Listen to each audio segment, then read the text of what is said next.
She could have sworn she heard a muffled "help" with no exclamation point, and it sounded as if it came from inside Mr. Ellerton's office.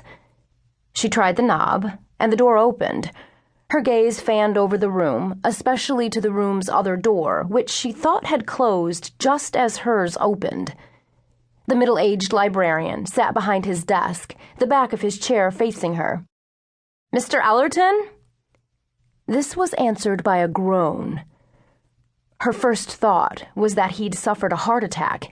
She fairly flew around the desk, only to be greeted by the most gruesome sight she had ever seen. Blood spilled across Mr. Ellerton's white shirt and beige sweater vest, and there in the center of his chest, a shiny gold dagger protruded.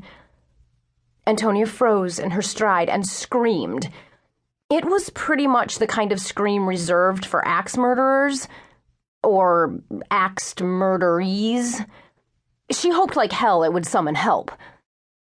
Clearly, Mr. Ellerton was dying, his pudgy hands clasped around the dagger as if he were trying to remove it, but his waning strength was not up to such a demand.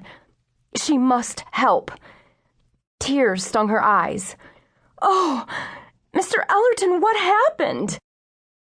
She would rather gawk at the bloody knife than his contorted face, which was what she did as she grabbed the knife and yanked it from his chest. "Shit," he muttered. Honestly, she could not in her wildest dreams imagine the mild-mannered librarian issuing such foul language, but she supposed this situation did merit such a curse word. As distasteful as it was to her, she moved closer to him, softening her voice. "Who did this to you?"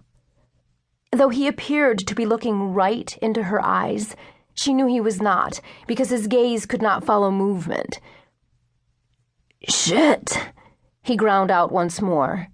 Then he slumped. "Oh my God, he's dead." She had never been entirely proficient at taking her own pulse, so she knew she likely wouldn't succeed with one she judged to be really dead, but she was curious to know if he was beyond help, or not. And why hadn't someone come to help her? Where was that inept assistant, Alistair? She would scream again for good measure. Given the state of her frazzled nerves, such a scream came effortlessly. Just as she was eyeing the telephone on Mr. Ellerton's desk, Alistair came flying into the room. "What's happened?" His gaze ricocheted from her to his boss, and his eyes rounded. "What have you done to him?" That was the most assertive thing she'd heard the lisping wuss say in the 2 days she'd been around him. Why the fellow had been hired in the first place was a perfect mystery to her. Granted, he looked like he belonged in a library. He was no taller than her 5'7" height, perfectly pale and thin, and he wore glasses. Not exactly Antonio Banderas. He was even younger than her 23 years. Once again, she could barely contain her impatience with the bumbler. "I'm trying to see if we can save him. Can you check his pulse? Or better yet, can you call an ambulance?" Staring at her with horror, he did not move for a few seconds. "I swear, I'm not the one who stabbed him. I found him like this, only with the dagger in his chest." She peered at her now bloody hand, the dagger still clasped in it. It was only with the greatest restraint she refrained from threatening Alistair with the murder weapon.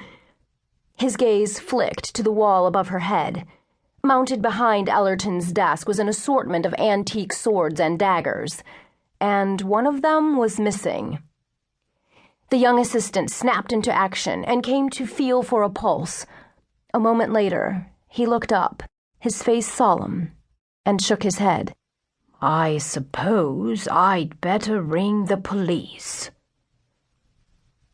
This was one of those infrequent days when one could drive in England with the top down, which is exactly what Frederick Percy, the 13th Earl of Rockford, was doing. He was in uncommonly good humor, no doubt owing to the mild temperatures and clear blue skies. The sun was especially welcome after the previous night's relentless drizzle. Another reason for his good humor